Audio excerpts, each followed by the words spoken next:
You always find the right words, Marinette. When I'm with you, I feel so free. I'm back with another video about Miraculous Ladybug. The most recent episodes have me reconsidering everything I thought was a fact, and I'm using today's video to reevaluate everything we know about the Adrien Sentimonster Theory. Fans had suspected this since the second season, carefully compiling evidence that proved without a shadow of a doubt that Adrien was created with the Peacock Miraculous.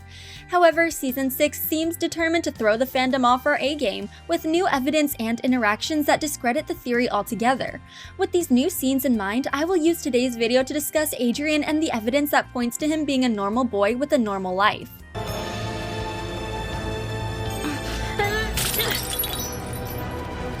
Number 1. He ages. When the Sentimonster Theory first gained traction online, one of the biggest arguments against it was that Adrien ages like a normal human. From what we know of Sentimonsters, they can be anything and form as needed. For example, Argos created a moon that could bathe the entire world in its light. Master Fu accidentally created a creature with unsustainable hunger who devoured everything in its path, and Mayura created a spitting image of Ladybug to fool the public. If Emily and Gabriel had wanted a child, Adrien could have remained a baby or taken on his teenage form. However, the episode Werepapas revealed he has childhood memories as flashback scenes were shown of him as a young child.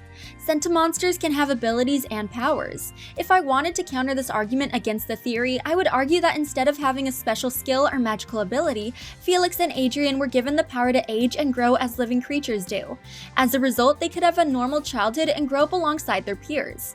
However, it's also possible that Adrien was never a Sentimonster and grew up normally. If this is the case, he'll continue to age alongside his friends, which makes sense as we've seen his adult self in episodes like Time Tagger.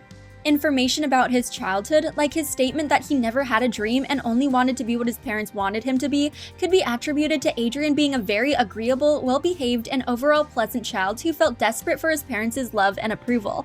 His continued obedience to Gabriel could be nothing more than a character flaw and a visual representation of how much he wanted to be close to his father who continuously pushed him away. I'm just doing the same exercises over and over again. I think I could make better progress if I could just play with other musicians. Number 2. He has allergies. I've watched the series since the first season premiered, so I've been following the fandom for some time.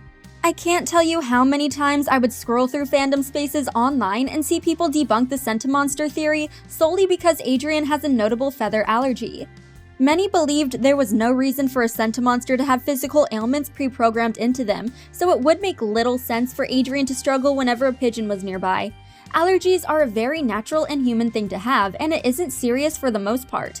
At most, he develops a case of annoying sneezes that irritates him. His father accommodated the allergy as he and Marinette seemed to ensure her designer bowler hat had faux feathers for the official fashion show. Again, I doubt a Sentimonster could have a fatal allergy to something as they are created for a specific purpose and are influenced by the Peacock wielder's emotions. There's no reason for them to interact with the environment outside their amok's control, so Adrien's allergy is a funny character quirk that makes little sense. It's possible Emily gave him the allergy to further the illusion of his humanity, but I think the allergy was added as a joke. Isn't it funny that Cat Noir is allergic to birds? Jokes aside, it is peculiar for a Sentimonster to deal with, so it makes sense why it imposes so much on the theory. An original ZX20.4? I love the sound of this instrument. Number 3. He's opposed Gabriel. In the past, I've mentioned that Adrien is an obedient child who rarely opposes Gabriel.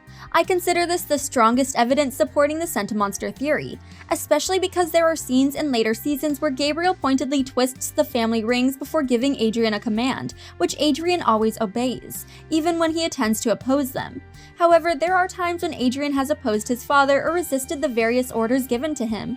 For example, when akumatized into Cat Blanc, he was supposedly under the influence of 2 Miraculouses, which could control his actions. Yet he resisted attacking Ladybug directly, crying out that he didn't know what to do and launched his cataclysm into the sky. Additionally, he didn't appear as out of control as former Sentimonsters when his amok got destroyed alongside Gabriel in this timeline. While Cat Blanc was definitely under duress and desperate to fix things, his personality and behavior could have changed due to spending extended time alone in a destroyed world, where he had accidentally killed the 2 people he loved most. I think an experience like that would send anyone into a frenzy, not just a Sentimonster who had their amok's object harmed. In his day-to-day life, there are countless times when he denies his father's direct order, if we want to be specific. For example, Gabriel expects him to practice the piano in his bedroom for hours at a time. Despite knowing this is what he's meant to do, Adrien often played a recording of the piano and fled from his home as Cat Noir. He also continued being friends with and dating people his father vocally disapproved of, going so far as to run away from Gabriel before relocating to London to kiss Marinette goodbye.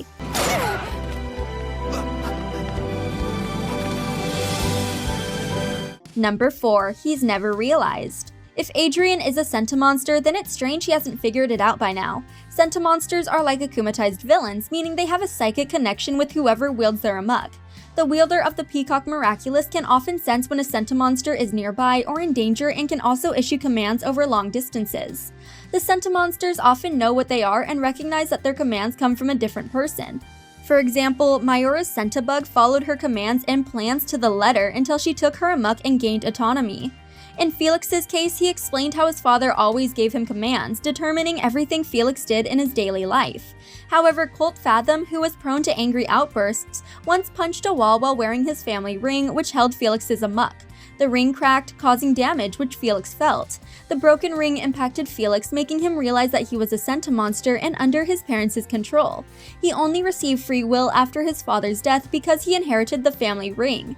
Afterward, he did everything in his power to steal the twin rings from Gabriel, likely in a bid to rescue Adrien from his father's control. When that didn't work, he betrayed Ladybug and traded the Miraculouses for the Peacock Miraculous, ensuring his safety, Adrien's, and other Sentimonsters. Throughout Adrien's life, I suspect many warning signs indicated his origins as a Sentimonster, especially after he became Cat Noir and learned how the Peacock Miraculous worked.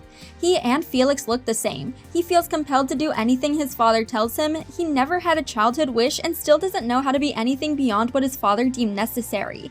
If Felix had connected the dots, it would have been a matter of time before his cousin caught up, but that hasn't been the case. Nobody's useless, not even Chloe. When I was little and wasn't allowed out, she was the only friend I had. Oh, well, Number 5. His missing amok. The most glaring evidence that disputes the Sentimonster theory is the most recent episode, Werepapas. The Season 6 episode introduced Adrien and the audience to his estranged grandparents who were absent throughout his childhood. In the episode, Emily's father Emile tries to usurp custody of Adrien from Gabriel's parents, causing an intense argument about Adrien's future. Adrien's grandmother Millie becomes increasingly upset with all the shouting and takes the twin family rings. These rings are then hit by an Ultra Kuma, turning her into Ringmaster. Ladybug quickly defeats Ringmaster, taking the twin rings back. However, she visibly hesitates to destroy the jewelry, as if she knows doing so will harm Adrien. Unfortunately, she has no choice but to free the Ultra Kuma, so she destroys the rings. In a shocking twist, the amok doesn't appear from the broken rings, and Adrien seems unaware of anything being amiss when the Lucky Charm restores everything. The 5th season emphasized the family rings, laying them on thick to insinuate that Gabriel used the jewelry to control his son. However, it seems like the rings were only introduced in the last season to confuse and trip up the audience, making us believe the Sentimonster theory was true the entire time. As of now, it's impossible to say what the truth is. Make sure that Adrien never knows about the villain that I was, but instead, that he remembers the times I tried to be a good father. Most of the fandom assumes the theory is still true and will receive an explanation in a future episode, but only time will tell. I've covered the Sentimonster theory a lot on this channel, and it's one of my favorites from Miraculous Ladybug. It made sense when the Peacock Miraculous and its powers debuted in the 2nd season, and the subtle hints dropped throughout the series only strengthened the theory's credibility. There are a few explanations I can come up with that may explain why the amok didn't appear when Ladybug broke the rings, but I genuinely can't tell where the series plans to go with this new direction. I'm looking forward to more answers or even clues in future episodes. No, Plag. I mean that everyone's gonna realize that I'm the real Cat Noir. no way. People are blind. Thanks for watching. If you enjoyed this video, hit that like button, subscribe to our channel, and turn on notifications to stay updated on our uploads. If you were to begin hiding the truth from me, then I'd naturally start imagining all kinds of things.